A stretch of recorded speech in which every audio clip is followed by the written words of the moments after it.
अस्सलाम वालेकुम guys, my name is Chaudhry Amar and welcome to travel visa centre. आज हम बात करेंगे टर्की विजिट वीज़ा की। टर्की विजिट वीज़ा पाकिस्तान से बहुत ही आसान वीज़ा और फ्रेश पासपोर्ट पे भी इशू हो जाता है, बट बहुत सी गलतियां जो लोग करते हैं। आज टर्की विजिट वीज़ा के लिए कौन से डॉक्यूमेंट चाहिए वो मैं प्रॉपर आप लोगों को गाइड कर दूंगा। आप लोगों ने करना कैसे है और कैसे होगा वो हर चीज़ में आज आप लोगों को बताऊंगा, क्योंकि वीडियोस बनाने के बाद भी मुझे बहुत से क्वेश्चंस आते हैं टर्की के रिलेटेड। टर्की फ्रेश पासपोर्ट पे भी वीज़ा इशू कर देता है, बट टर्की के लिए आपको डॉक्यूमेंट्स कंप्लीट लेके जाने पड़ेंगे। टर्की टैक्स रिटर्न भी मांगता है, टर्की एनटीएन भी मांगते हैं एंतोलिया वाले, और टर्की का वीज़ा एप्लीकेशन फॉर्म ए से लेके जेड तक सारा प्रोसेस वो वहीं पे करते हैं। आपको सिर्फ अपने डॉक्यूमेंट्स लेके जाने हैं, और जो उनको फ़ीस है, अगर पेमेंट लाउंज में जाते हैं तो 19 से 20 हज़ार रुपये जो फ़ीस है टर्की वीज़ा की वो पे करनी है काउंटर पे, और वहीं पे आपका सारा एप्लीकेशन करते हैं और वहीं से आपकी ट्रैवल इंश्योरेंस भी कर देते हैं, ईच एंड एवरीथिंग। और आपको सिर्फ यहाँ से सिर्फ अपने डॉक्यूमेंट्स लेके जाने पड़ते हैं। उन डॉक्यूमेंट्स में आपका एनटीएन हो गया, बिजनेस प्रोफाइल है तो बिजनेस प्रोफाइल होगी, सैलरी परसेंट तो सैलरी डॉक्यूमेंट होगी, और आपका कवर लेटर आपको साथ लेके जाना पड़ता है।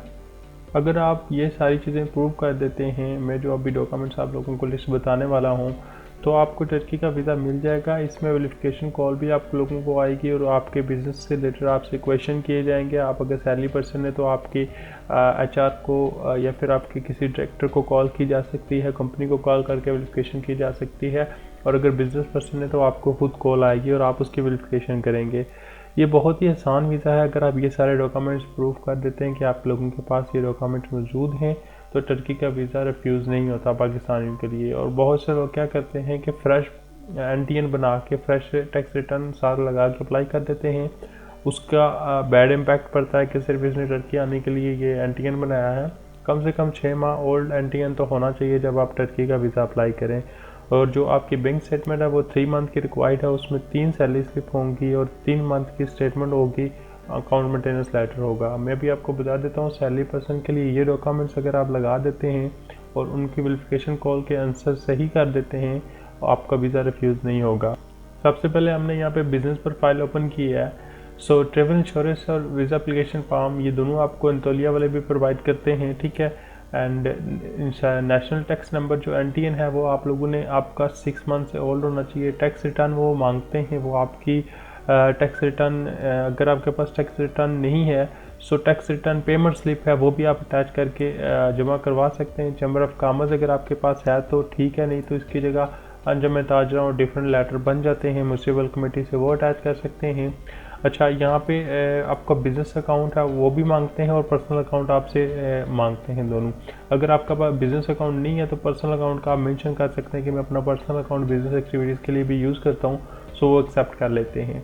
और अगर आप बिज़नेस से पर्सनल अकाउंट में पेमेंट ट्रांसफ़र करते हैं तो उसका चेक की कापी साथ में अटैच कर देनी है। आपने एफएससी लगाना है, एमआरसी लगाना है, अगर शादीशुदा है प्रॉपर्टी डॉक्यूमेंट्स लगाने, और पोलियो का कार्ड लगाना है। ये अगर आप लोगों की बिज़नेस प्रोफाइल है तो ये सारे डॉक्यूमेंट्स अगर आप प्रूफ कर देते हैं और टर्की का वीज़ा अप्लाई करते हैं तो टर्की का वीज़ा 100% लग जाता है। अब जो क्वेश्चंस होंगे, इंटरव्यू होगा या वेरिफिकेशन होगी, वो इसी से रिलेटेड आपसे पूछे जाएंगे। आपका बिज़नेस क्या है, आप क्या करते हैं, कौन कौन सी चीज़ें हैं आपके बिज़नेस में, सो उनके आंसर ठीक बताने। उसके बाद आपका इनकम का क्वेश्चन हो सकता है, उसका आपने सही से आंसर देना है कि आपकी इनकम इतनी है जो मंथली अकाउंट में आ रही हो वही बतानी है।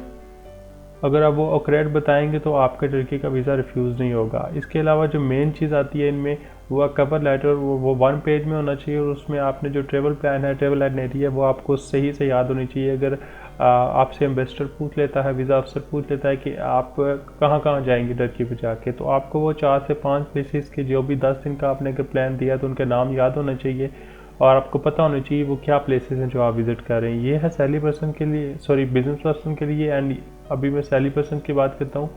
सो यहाँ पे आ जाते हैं सैलरी पर्सन के लिए। वहाँ पे जॉब एग्रीमेंट है, लीव लेटर है, 3 सैलरी स्लिप है, टैक्स रिटर्न है, बैंक स्टेटमेंट है, फैमिली रजिस्ट्रेशन सर्टिफिकेट है, अगर शादीशुदा है तो उसमें भी एमआरसी और प्रॉपर्टी डॉक्यूमेंट लगेंगे, और पोलियो का कार्ड। ये सेम डॉक्यूमेंट्स होते हैं, ठीक है।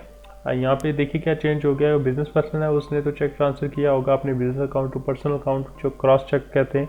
तो यहाँ पे जो सैलरी पर्सन है उसकी सैलरी उसके कंपनी के अकाउंट से आ रही होगी, और वो सैलरी स्लिप दे के अपनी प्रोफाइल को रेडी कर देता है। अब जो सैलरी पर्सन की जो वेरिफिकेशन होती है वो कंपनी को कॉल जाएगी, पूछे इसकी कितनी सैलरी है, इसकी कितने मंथ से ये आपके पास है, और ये बेसिक से क्वेश्चन उनसे किए जाते हैं। आपका क्या स्टेटस है, आप किस पोजीशन पे जॉब कर रहे हैं, इन पे आपका वेरिफिकेशन करके आपको वीज़ा इशू कर दिया जाता है। अगर आप ये सारे डॉक्यूमेंट्स को दे देते हैं और ओल्ड होते हैं थोड़े से डॉक्यूमेंट, तो टर्की का वीज़ा रिफ्यूज़ नहीं होता, इतना ईजी वीज़ा है। एंड इसमें सबसे मेन जो पॉइंट है टर्की के लिए, आपको कवर लेटर बहुत ही हेल्दी एंड नाइस सा रेडी करना पड़ता है, क्योंकि कवर लेटर एक वो चीज़ है जो आपके सारे डॉक्यूमेंट्स को डिस्क्राइब करता है, डिफ़ाइन करता है कि आप क्या हैं, आपकी एक्चुअल पोजीशन क्या है, आपके फाइनेंशियल सर्कमस्टांस क्या हैं, आप अभी पाकिस्तान में किस पोजीशन पे खड़े हैं।